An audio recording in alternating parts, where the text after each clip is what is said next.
Hello and welcome to Marxism Abridged, where we try to make orthodox Marxism easier to understand. Written history, as we know it, is the collation of class conflict, struggles between opposing economic forces. The aristocracy of antiquated society fought to retain their footholds on power against the bourgeoisie, but all inevitably failed, and so too shall the bourgeoisie fail against the proletariat, once the time comes. The conditions of revolution are rapidly and spontaneously coming into being around the world, both within the United States and beyond. In quick succession, we are seeing the dominoes fall into place, where the contradictions of liberal capitalistic society are becoming so glaringly obvious to enough of the proletariat and its fearful grip tightens so hard that something must inevitably break. States that beat their chest about leading the free world are subjecting their denizens to increasingly and extremely brutal punishments without reason and against the wills of their citizens. On the international stage, we see their lackey states throwing away any pretense and openly embracing barbarism. The imperial cores of the world are becoming backwater societies in many areas and dystopian hellscapes in others. History has shown time and time again that this bourgeois mismanagement and oppression will lead to one thing: revolution. But the forces must operate in service of some form of change, whether backwards or forward. Else there would be no change, no revolutionary movement. Even holding to the status quo means pushing for some change to the forces of history. These movements are always in the name of some driving force, some strong belief about how things ought to be. But the material world that these forces operate within often leave people's reality at odds with those ideological stances. It is the gap between what ought to be and what is, those people starving and beaten in the extremely wealthy leaders of the free world, those dialectic contradictions within society, that cause revolution to take place and drive the wheel of history. There is an idea in Marx's book, The German Ideology, of the substructure and the superstructure, or production methods and the ideas surrounding the distribution of products respectively. The substructure comprises of the mode of production and how that production utilizes technology. It can be called the materialist realm of society, representing how things are made and what is used to make them. The superstructure, however, is the human attempt to understand and bring order to this material process, and the philosophical approach to how the fruits of that production are distributed within a society. Religion, ideology, and other philosophical schema all fall under the concept of the superstructure. It is important, however, to remember the material realities of the substructure will always serve as the basis for all superstructural views. Without the mode of production, there would be no way to even comprehend society, as society is, at its most basic, the structure of class and class interaction. The ruling class, in control of the superstructure that looms over society, becomes detached from the realities of the world, and in turn, creates imaginary conditions that are counter to the material reality. In the first chapter of the essay, 18th Brumaire of Louis Napoleon, Marx speaks of the mode by which France fell into despotism. This downfall was brought about by what Marx calls the specters of the past, idealized heroes and events which supposedly must be emulated to fully bring out a new form of society, one that, in reality, only mirrors the regimes of old. Marx's 18th Brumaire itself compares the tragedy of Napoleon Bonaparte, the consul, then dictator of France, with the farce of his nephew's rise to power in 1851. In the aftermath, the bourgeois class solidified its image as the saviors of the nation, which captivated the proletariat politically. However, in short order, the bourgeoisie would fall to the same tactics of the older regimes in order to establish its own superstructure over the means of production. As Marx puts it, the new must look to the past specters that linger over France to provide comfort and guidance in a tumultuous act, the act of revolution. First, the bourgeoisie would captivate the proletariat with false promises of interdependence and cooperation. But, as the bourgeois revolution moved on, these promises bore no fruit, and the proletariat was forced to reconcile with itself the material substructure which they have placed into. The leaders of the proletarian parties were systematically executed, whether through the metaphorical, or in many cases, the literal. The ascension and a subsequent fall of Blanqui and company, referred to by Marx as the true proletarian party members, corresponds with the ascension and subsequent rise of the dictatorial reign of Louis Napoleon. Blanqui was, considering his views on the power structure of France at the time, obviously not a Marxist. The Frenchman was a socialist and proletarian advocate, but his attempt at a secretive coup to enact the revolution despite the control of the bourgeoisie was against all forms of historical progress. Ultimately, the contradictions between the superstructure and the substructure meant Blanqui's efforts could not be sustained in the face of material realities, no matter what they believed how things ought to be. Marx's analysis of the rise and fall of the Revolutionary Republic of France, itself brought about as the end of the Paris Commune's attempt at a truly proletarian project, outlines the forces of historical materialism in play. In another instance, let's look at the transition of the German Weimar Republic to the Nazi Third Reich.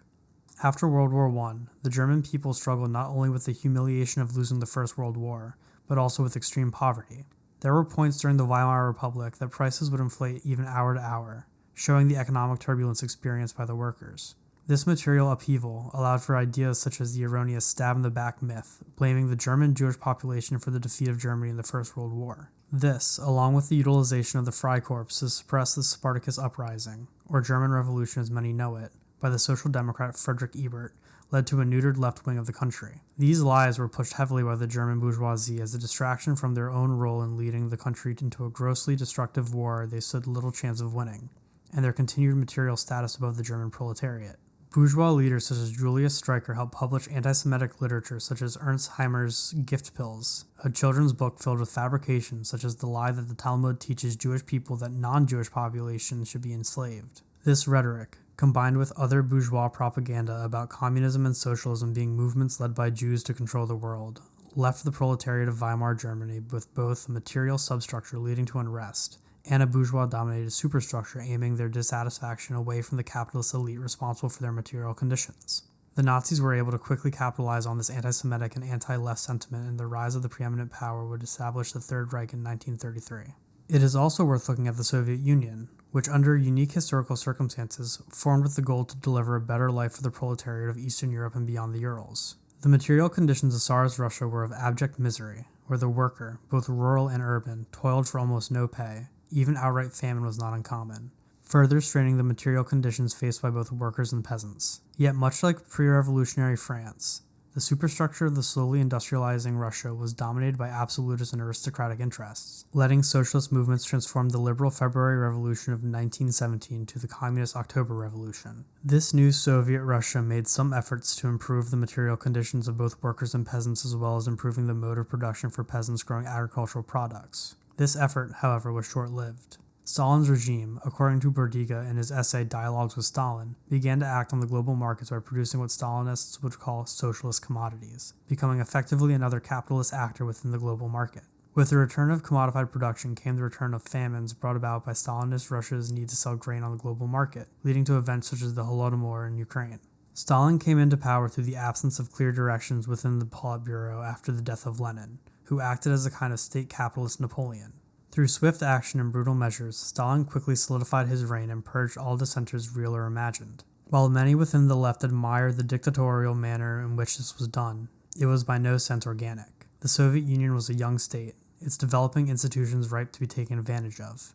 The first revolutionary to bring about socialism died without a clear path charted for the future, and Stalin was able to exploit that to direct the Soviet Union towards his ambition of an autocratic, totalitarian dictatorship. The first actions taken by Stalin, much like our dear French dictator, were to reverse the truly revolutionary politics put in place by the old Bolsheviks. The rights gained by many minorities, ethnic, sexual, or otherwise, were tossed aside as an example of capitalist decadence. The economic sphere was also affected to the extreme. Workers, once in control of the means of production, and paid a fair day's wage for it, were relegated to drones of the state. Politically, the elites of the bureaucracy were elevated to a level akin to the aristocracy of old. Stalin was, for all intents and purposes, a cruel joke to socialism, one that the Soviet Union could never recover from. Even today, Russia is reeling from this. Stalinism, or at least the specter of Stalinism, the vozhd or great man, reigns in the minds of many modern Russian leadership. Due to the fall of the Soviet Union under Yeltsin and the privatization of state-run enterprises under emergent oligarchs, Russia was ravaged economically. The Chechen Wars, too, where sections of Russia threatened to secede and humiliated the Russian military, shook the country to its core. Russia was looking in all directions for a new Stalin, one to create a strong nation, and they got their Faustian bargain with Putin. The ex-KGB agent would quickly take control of the new state and promise to stabilize it, but in truth, he only sought to take control. The Chechens were attacked, and, in time, brought to heel, but in the manner of all such strongmen, retained the power vested in him for decades. The material conditions which brought Russia to its knees are the substructure which enabled Putin to take power. Vladimir Putin uses the image of Stalin to invoke a level of Russian nationalism last seen during the state capitalist era of Stalin himself. The invasion of Ukraine is rife with the idea that Russia must expand to its borders of the old Soviet Union, or the Russian Empire from before then, by force in order to restore the material conditions of the Russian proletariat. Influenced by Alexander Dugin, the premier madman of Russia now and the Soviet Union before, leads this charge, espousing an ideology which proposes that all forms of governance besides the Russian mode is inferior. Much like the Nazi scapegoating of the Jewish people, This woven superstructure of a great Russia is propagated by the bourgeois of the modern Russian state, holding out the illusion of a return to glory to distract the proletariat from their material realities of exploitation and suppression from above. Another contemporary event which shows how material conditions will lead to historical outcomes would be the reaction of Donald Trump, the President of the United States, towards the recent upheaval in Los Angeles. In the pattern of what we've discussed before, the Latino and other immigrant communities have been scapegoated, held up by the bourgeois superstructure that is American politics as the supposed cause of the material conditions brought about by the exploitation of the proletariat. The people of Los Angeles, especially the Latino population, have been directly affected by the actions of ICE as the agency has been ruthlessly surveilling and abducting many within their community. It comes as no surprise that the community itself would voice its anger in both action and rhetoric. As the present regime holds its animosity towards the Latino people in communities like Los Angeles, these communities return that animosity in kind. The protests that followed the uptick of ICE raids around the country, but more specifically in Los Angeles, have been targeted by the administration with extreme prejudice. Protesters have been beaten, shot at with multiple types of munitions, and overall brutalized. While not economic in nature, the contradiction between the United States' superstructural claims of being the land of the free and the Latino community's material realities of racist suppression and targeting has led to outcries for change and resistance. While there has been an overwhelming media focus on sporadic violence on the side of the protesters, the fact of the matter is that the vast majority of damage has been directly instigated by agents of the state sent to quell rebellion, itself brought about by years, if not decades, of material oppression. The sheer visibility of this contradiction between proclaimed freedom versus the actualized oppression faced by the Latino community has forced the bourgeois state to reconcile this contradiction in its usual manner, with outcries for freedom being met with extreme violence. In the age of video recording in the hands of almost every American, the world has seen the brutal treatment the protesters have faced by their so-called protectors, breaking through the cordons imposed by the bourgeois superstructure that claims the non-lethal rounds in their hands were in fact fired not from any police officer, but rather by the protesters themselves. These agents of the bourgeoisie are in a position where, to maintain the state's claims to stability, as well as freedom for all, they must actively and visibly oppress an entire ethnic group, which comprises a large population within California and America writ large. But of course, these claims to control them are all superstructural. It is the dictatorship of the bourgeoisie that determines at present who the real Americans are.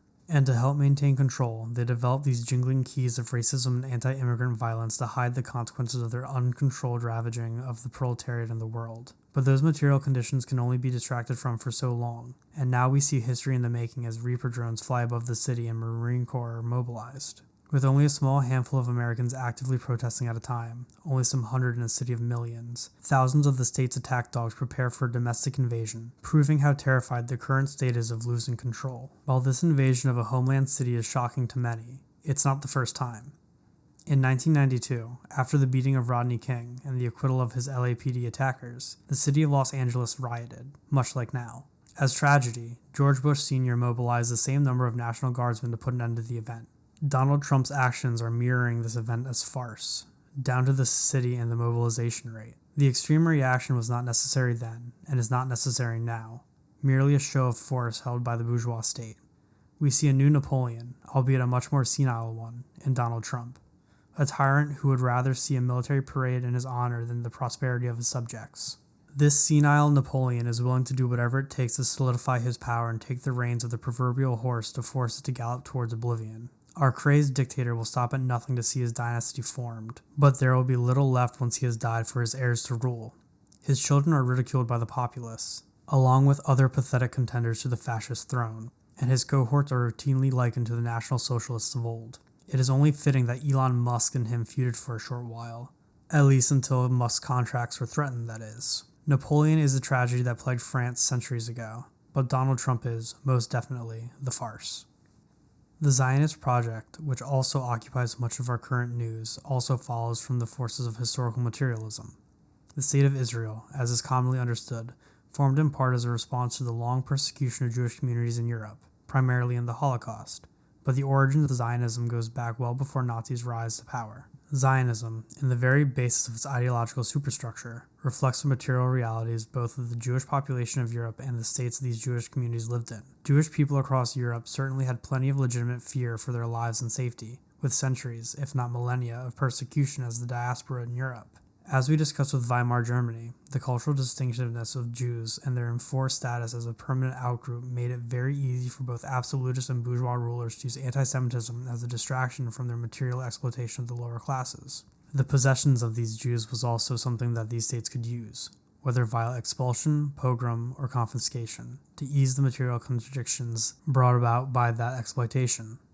This led to two Jewish movements which could both be described as nationalists: the Bundists and the Zionists. The Bundists, coming as they did from labor organizations, saw greater autonomy in their home countries as a solution to ending Jewish oppression. The Zionists, in comparison, sought to create a Jewish homeland outside of Europe, which was not always in Israel or even the Middle East. During the 1800s, when these two movements vied for supremacy in Jewish politics, Europe was undergoing several transformations. The first was the development and strengthening of colonial projects and rule, often by sending out poor conscripts, undesirable communities, and the second sons en masse. The second was a growing sense of nationalism, particularly in those nations which were ruled by multi-ethnic empires, such as the case of the Austrians and the Ottomans. These nationalist movements advocated for what might be called the nation-state, or, less charitably, the ethno-state, a singular state which unified and protected their racially defined nation.